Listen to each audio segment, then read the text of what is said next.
Welcome to the Fun Going Fast channel. I thought today we'd do a little comparison of my new YFZ 450R and my new Yamaha Raptor 700. Of course, this one I picked up for $6,000 in about October of last year. I'd been ridden on the street a little bit and had some rough spots, but still a really good screaming deal. And then this one, brand new, purchased in 2021, technically a 20 model. Guy's wife bought it to ride around in their neighborhood, decided it was a little fast for her. So I think they paid about 12 grand at the dealership, and I got this for $8,200 with an hour. I see a lot of people comparing and contrasting, trying to decide which one to buy. So I thought we'd do a physical comparison, and then I'll do some riding stuff later. So on the Yamaha Raptor 700R, this is actually got a little bit more comfortable ergonomics. It's not quite as aggressive. As you see in the seating position, you can adjust the handlebars, but it's longer. It's about 2 inches longer than the YFZ. So a much more comfortable riding position. It has good ground clearance, but as you can see, it's not as aggressive a riding position. You can certainly stand up if you need to, but it's very comfortable to ride sitting down and much more neutral and set up more for trail riding. It has good ground clearance, but as you can see, it's not quite as aggressive on your knee bend. So easy to ride. It's got a kind of a long pull clutch, but pretty easy clutch to use. Brakes are good and easy to use, but it does feel a little bit heavier.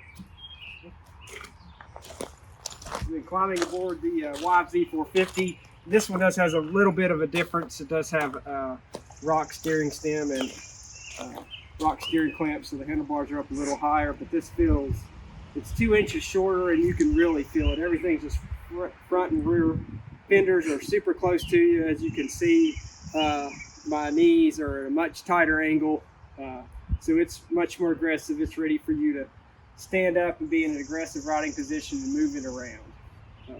It's got a slipper clutch, so it's a much easier pull, probably a 2 to 3 inch pull versus a 4 inch pull on the Raptor. And you can really tell getting on it that it's has a much more aggressive feel to it. It's not uncomfortable, but on the longer ride, it's still not as easy to ride as the Raptor, and it's made to be more aggressive and controllable. So taking a look at these directly, you can tell the YFZ 450 is about 2 inches wider than the Raptor 700R with the front and rear suspension, and the Raptor is about 2 inches longer. So that really leads to the YFZ, like I said, having that sportier, more aggressive feel where you really feel like you can kind of manhandle it around.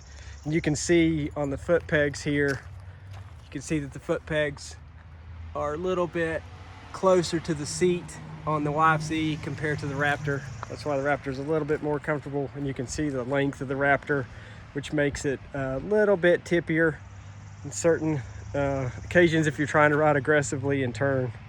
So there's that. Horsepower wise, the Raptor this new Raptor is at about 51 horsepower and 422 pounds, whereas the YFZ 450 is right at around 39 to 40 horsepower stock and weighs about 400 pounds. So less horsepower, and you can feel that in the bottom end. The Raptor is a torque monster, of course, whereas the YFZ needs to be revved to get into the power curve. Now you can do some modifications, of course, fuel programmer and aftermarket exhaust, and change the characteristics a little bit. But from the factory, the Raptor is a lot torqueier, but the YFZ is lighter and you can feel it. Definitely both fun machines. Both can be ridden on the trail and the track, but as you can tell, the YFZ is definitely more track race oriented. It even has the quick release plastics, which are a breeze, whereas the Raptor's got the traditional old-fashioned screws to take off. But again, I'll follow up more with some riding comparisons, and you've got plenty of those on there on the internet as well. But here's a nice physical comparison so you can kind of get an idea, especially if you're a bigger guy, taller guy, you're probably going to be more comfortable on the Raptor. And I think I've heard other people mention that. I'm just about at 6 feet tall, 150 pounds. I'm actually pretty comfortable on both. But on a longer ride, and if you're not worried about riding quite as aggressively, then the Raptor is definitely more comfortable. But again, the YFZ with that lighter weight is a lot more fun to flick around.